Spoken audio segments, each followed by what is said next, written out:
We've been throughout the past sessions and looked for the future, animating in a more traditional manner, as known as frame-by-frame method. This technique is when one animates through drawing individual frames for a pose. But whilst we're preoccupied with this form, we have been dismissing the technique that Adobe is most strong at, tweening. Tweening animation is used to give off a smoother movement, as it lets the computer fill in the movement between two keyframes, so it eradicates most human labor, but is less flexible as a result. I will demonstrate the usage of classical tweening and symbolizing an object, as the drawing should be converted into a symbol if tweened, through an animation of a campfire. This tutorial would be on animating fire combined with learning a new animation technique therefore. For this tutorial, extreme actions and contact poses would not be put into use, as animating fire does not require pose-to-pose animation.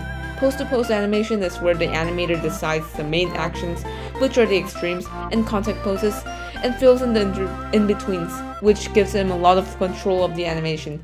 So one would have a good idea of how the action is going to look in the early process.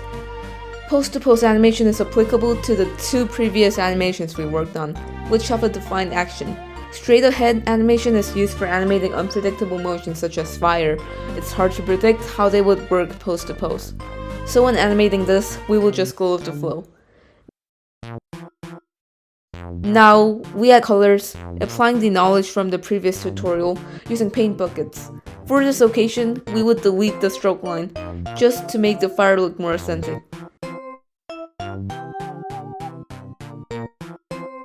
Now we would convert this animation into a symbol. Let's choose the first frame of the fire and double click on the object in canvas and click the convert to symbol option.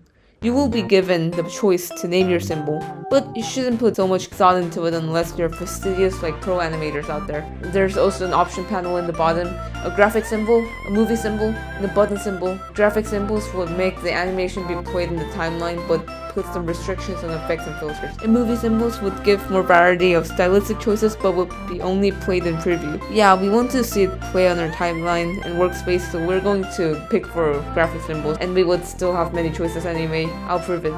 Now we will be transported into another workspace, which is inside the symbol. Now exit, copy all the frames of the fire animation and paste it inside the symbol. This symbol could be adjusted anyway. You could set the anchor anywhere, rotate it, dilate it, and the entire animation would pretty much remain in that position unless modified in a new keyframe. Now if you're planning to animate the symbol, like going from one point to another, we can quickly make the computer animate it by filling the motion between each keyframe.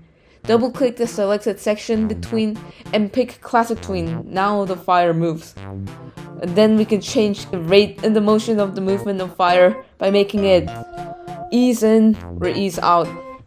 Ease in timing function starts slow and speed up towards the end, and ease out is like the opposite with a fast start and a slow end. Now I'll add the glowing effect in the fire and let it sit still for once. Just select the layer where the symbol is.